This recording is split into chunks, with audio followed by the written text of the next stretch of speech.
Let's bring in the volcano, and there's a big story bubbling away when it comes to young Tiger. Rhyan Mansell, Kane, offered a 3-match ban for his push on Liam O'Connell.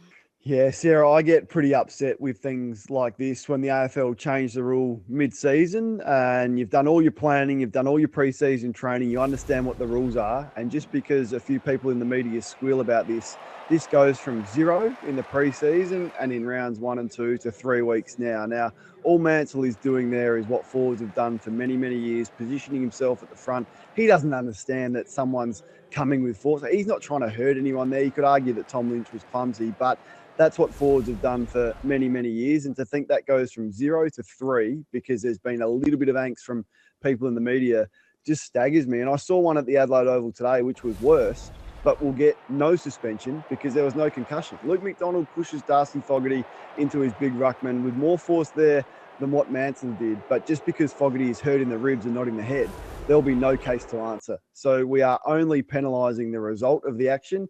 We're not penalising the action. So don't worry about people saying we've got to get the push into the contest out of the game. No.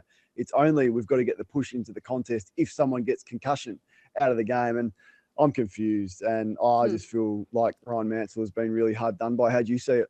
Well, there was a memo sent out 2 weeks ago and from the league to clubs saying that potentially these kind of incidents could get weeks in the future. But I think he's stiff, isn't he? Like, this is rules on the run, and it's a little bit hypocritical of the AFL, who I know are trying to protect against concussion and their head is sacrosanct. But as you were saying, isn't that a forward's craft to push off their opponent like that? Like, how could Ryan Mansell actually foreseeably imagine that an injury like that would occur from a football incident?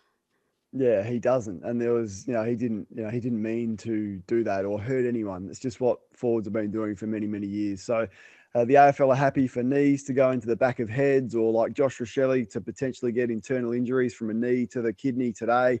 The AFL doesn't care about that because they don't want to take the high mark out of the game. But God forbid a forward tries to position himself and jostles for position and there is an accident on a football field, which there has always been accidents. So yeah, that one I was quite upset about. What's gambling really costing you? For free and confidential support, call the number on the screen or visit the website.